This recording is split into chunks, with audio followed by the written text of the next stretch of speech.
যাদের প্রস্রাবের রাস্তায় পাথর হয়, অর্থাৎ কিডনিতে পাথর এবং প্রস্রাবের নালীতে যে পাথর, কিডনি থেকে যে প্রস্রাবের থলিতে যে নালীগুলি আছে এই নালীতে পাথর এবং প্রস্রাবের থলিতে পাথর, এগুলি আপনি কিভাবে ভালো করবেন এবং এই পাথরগুলি কিভাবে টুকরো টুকরো করে গলিয়ে আপনি বের করে দিবেন। এই সমস্যা যাদের আছে তারা কারো কাছ থেকে কোনো ওষুধ খেতে হবে না। আমি একটা রেসিপি বলে দিই, আপনি যদি এই রেসিপিটা অনুসরণ করেন তাহলে আপনার এই সমস্যাটা সম্পূর্ণ সমাধান হয়ে যাবে ইনশাআল্লাহ। আপনি কি করবেন, পাথরকুচি পাতার রস নেবেন 3 থেকে 4 চামচ। পাথরকুচি পাতার রস 3 থেকে 4 চামচ নিয়ে প্রতিদিন সকালে আপনি খালি পেটে খাবেন। প্রতিদিন সকালে খালি পেটে খাবেন।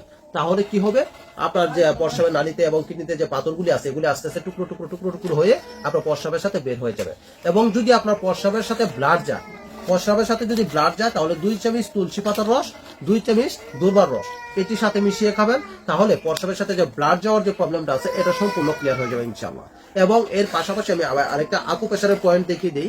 যদি আপনি এই পয়েন্টটা যদি অবলম্বন করেন তাহলে আপনার তার পাশাপাশি আরো দ্রুত গতিতে কাজ করবে ইনশাআল্লাহ। আপনাদের কিডনির যে পয়েন্টটা দেখেন, আপনার এটা হচ্ছে থাইরয়েডের পয়েন্ট, এটা হচ্ছে কিডনির পয়েন্ট। এই যে এই জায়গাটার মধ্যে এটা হচ্ছে থাইরয়েড, এটুকু হচ্ছে থাইরয়েডের পয়েন্ট, এটা হচ্ছে কিডনির পয়েন্ট। ঠিক আছে, এই জায়গার মধ্যে সকালে একবার রাতে একবার আপনি প্রতিদিন 60-70 বার এভাবে চাপ দিবেন। 1 2 3 4 5 6 7 এভাবে যদি দেন তাহলে আপনাদের এই কিডনির যে সমস্যাগুলি আছে সেগুলি সম্পূর্ণ ক্লিয়ার হয়ে যাবে ইনশাআল্লাহ।